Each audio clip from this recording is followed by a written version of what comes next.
اللہ تعالیٰ کی رحمت بہت بڑی ہے۔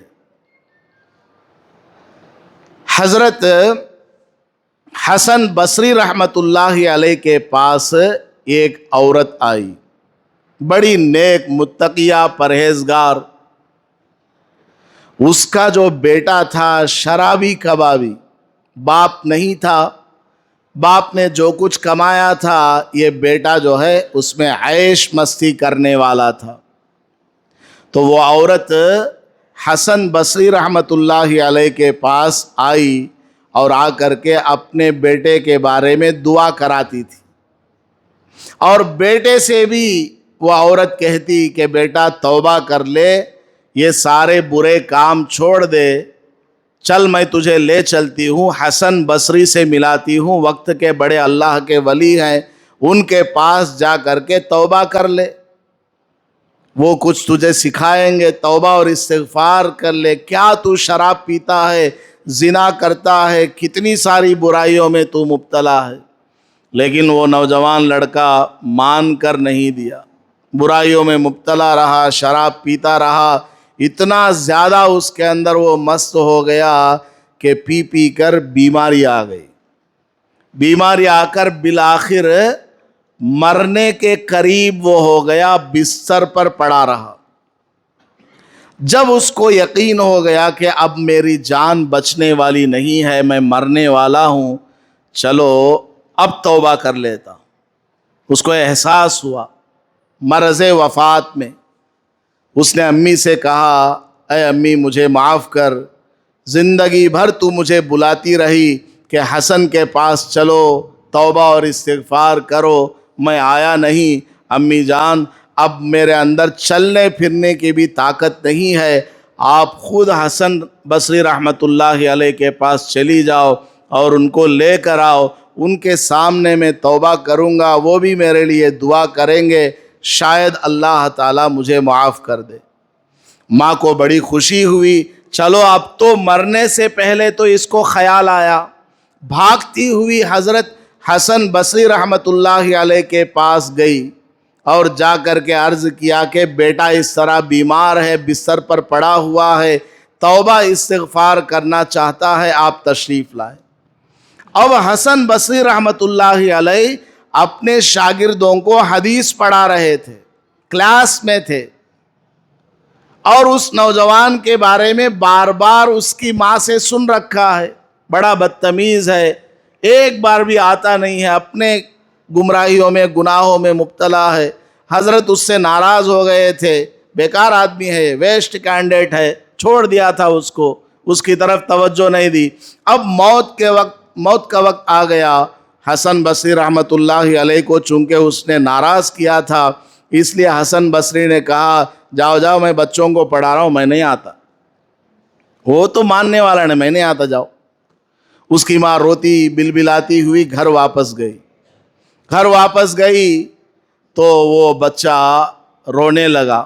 بچے کو ماں نے کہا کہ تو کتنا بد نصیب اور بدبخت ہے، اللہ والے کو بھی تو نے ناراض کر دیا، اب وہ تیرے پاس آنا بھی نہیں چاہتے۔ زندگی بھر میں تجھے بلاتی رہی، وہ بھی انتظار میں تھے، تو کبھی گیا نہیں، اب تیرا مرنے کا وقت ہے، وہ آنے کو تیار نہیں، تو بڑا بد نصیب ہے۔ جب بچے نے یہ بات سنی بہت اس کا دل دکھا اور اپنی امی سے وصیت کرنے لگا، اے امی میں اتنا بڑا بدبخت ہوں، میرے جیسے اور بھی میرے نوجوان دوست ہیں، ان سب کو سبق ملنا چاہیے، اس لیے میرے 2 کام کر دینا، میرے مرنے کے بعد 2 کام ضرور کر دینا، پرامس، وصیت۔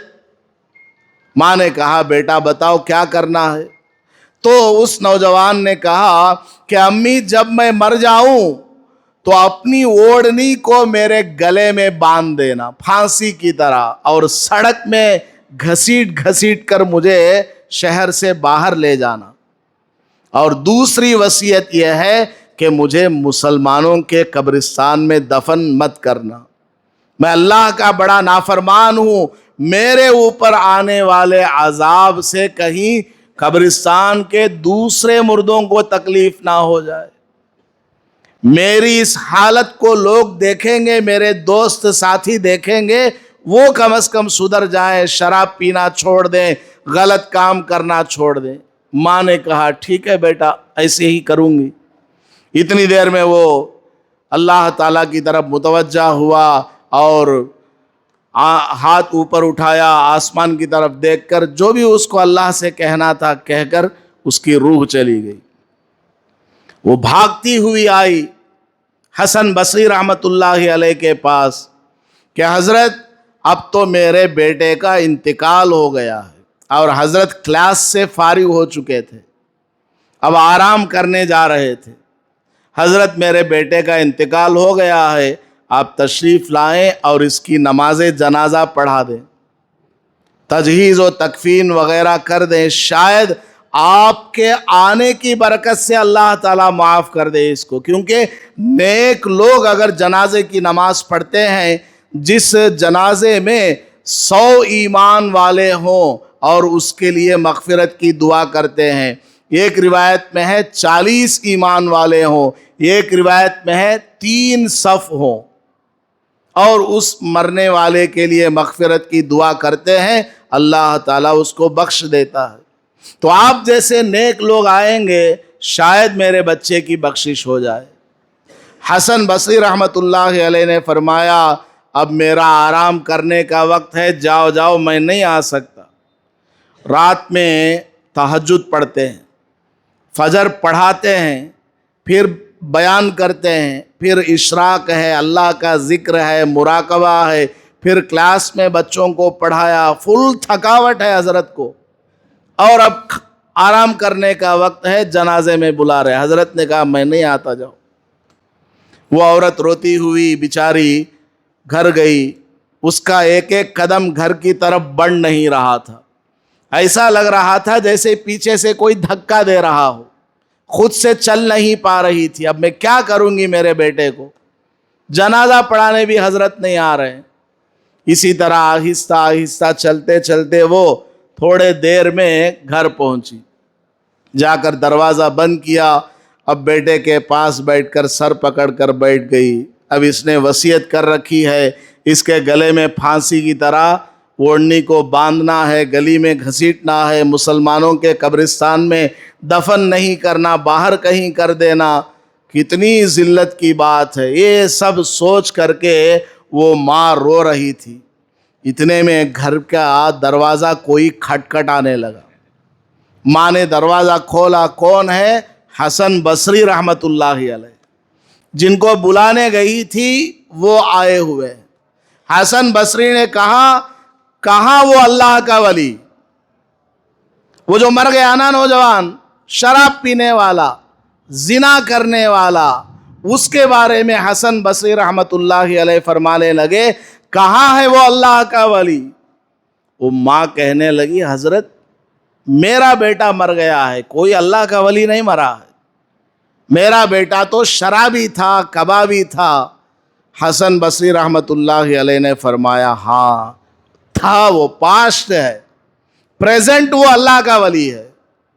جب تو میرے پاس آئی بلبلاتی ہوئی، روتی ہوئی، اور میں نے آنے سے انکار کر دیا، تم چلی گئی، میں ذرا سا لیٹا ہی تھا، مجھے الہام ہوا۔ اللہ کے ولیوں کو الہام ہوتا ہے۔ موسیٰ علیہ السلام کی والدہ کو الہام ہوا، بادشاہ ذوالقرنین کو الہام ہوا، یعنی اللہ تعالیٰ دل میں بات ڈالتا ہے، خواب دکھلا دیتا ہے۔ تو حضرت حسن بصری رحمت اللہ علیہ فرمانے لگے جب تم چلی گئی اللہ نے مجھے خواب دکھلایا، اور خواب میں مجھے کوئی کہنے والا کہتا ہے اے حسن تم میرے ولی کی جنازے کی نماز پڑھانے سے انکار کرتے ہو، وہ تو توبہ کر چکا ہے، جا جا تجہیز و تکفین کا انتظام کر اور نماز جنازہ پڑھا دے۔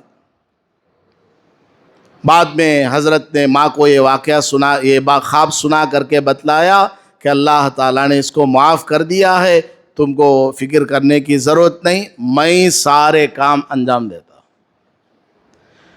تو نبی پاک صلی اللہ علیہ وسلم نے ارشاد فرمایا اللہ تعالیٰ نے دنیا بنانے سے پہلے لکھ کر کے رکھا ہے، کیا؟